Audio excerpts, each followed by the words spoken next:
اور یہ گناہ اتنا بڑا گناہ ہے کہ زناکاری اس سے کم تر گناہ ہے، چوری چکاری اس سے کم تر گناہ ہے۔ اللہ تعالیٰ نے چوری کرنے والوں کو یہ نہیں کہا کہ یہ اللہ اور اس کے رسول کے خلاف جنگ ہے۔ اللہ نے راہزنوں کو یہ نہیں کہا کہ یہ میرے خلاف اور میرے رسول کے خلاف جنگ ہے۔ اللہ نے زمینوں پر ناجائز قبضہ کرنے والوں کے بارے میں یہ نہیں فرمایا کہ یہ میرے اور میرے رسول کے خلاف جنگ ہے، لیکن سود کے بارے میں کہا کہ یہ میرے اور میرے رسول کے خلاف اعلان جنگ ہے۔ یہ علم بغاوت ہم نے 75 برس سے اٹھا رکھا ہے۔ ضیاء الحق کے زمانے میں پاکستان کے تمام مسلکوں کے علماء اکٹھے ہوئے، تمام بینکوں کے سربراہان اکٹھے ہوئے، معاشی ماہرین اکٹھے ہوئے، اور ایک طویل محنت کے بعد بلیک اینڈ وائٹ میں یہ فیصلہ ہوا، اس کا طریقہ کار متعین ہوا، اس کا قانون بنایا گیا، اور جس مجلس میں یہ اعلان ہوا میں خود اس مجلس میں موجود تھا۔ ان افراد کے ساتھ کچھ تھوڑا بہت ہم نے بھی ہاتھ ہلانے اور زبان چلانے کی کوشش کی تھی۔ اس میں باقاعدہ یہ فیصلہ کیا گیا کہ 5 برس کے اندر اندر اسلامی جمہوریہ پاکستان میں گریجولی سود کے تمام نظامات کو ختم کر دیا جائے گا۔ اور اس کے بعد ایک بد نصیب یا چند بد نصیب آئے اور انہوں نے سپریم کورٹ میں اس کے خلاف اپیل دائر کر دی۔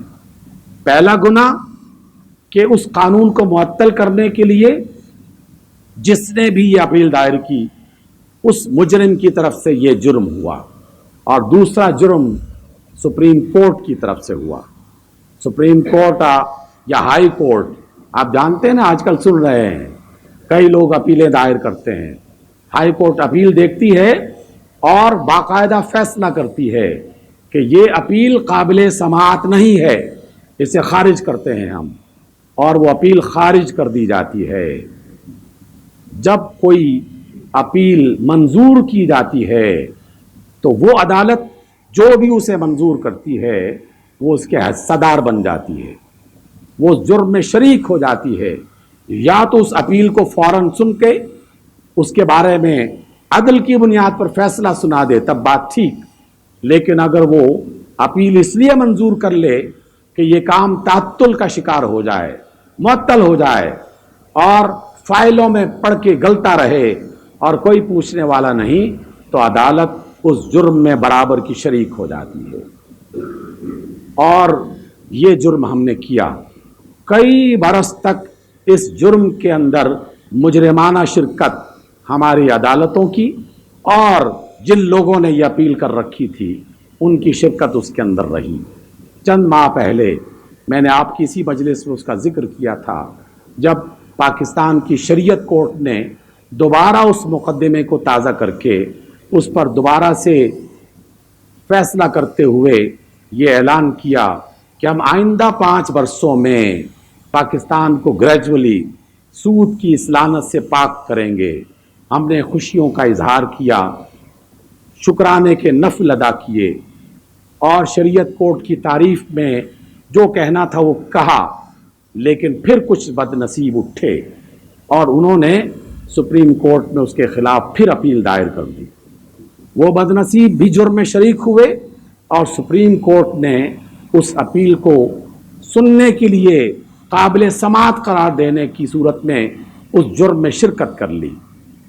آج کل یہ کہا جا رہا ہے نا، ہم آج کل سن رہے ہیں تمام میڈیا چینلز پر اس بات کو ڈنکے کی چوٹ پر پیش کیا جا رہا ہے کہ فلاں سیاسی رہنما نے عدالت عالیہ کے فلاں جج کے خلاف جو ہے وہ توہین کا اظہار کیا ہے، اور اسے اس توہین عدالت پر معافی مانگنی ہے۔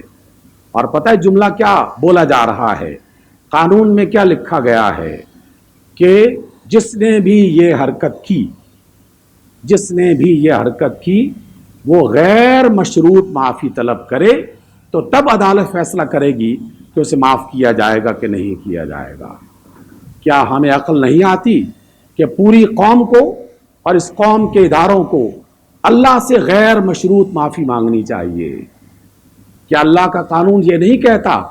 کیا اس کا یہ حق نہیں ہے کہ اس کے خلاف اعلان بغاوت کرنا بہت بڑا جرم ہے، اور اس جرم کے کرنے والوں کو غیر مشروط معافی مانگ کر اس کے خلاف وہ فیصلہ کرنا چاہیے جو قرآن اور سنت کے مطابق ہے، جس کی طرف اللہ اس کی رسول باقاعدہ ہماری رہنمائی کرتے ہیں۔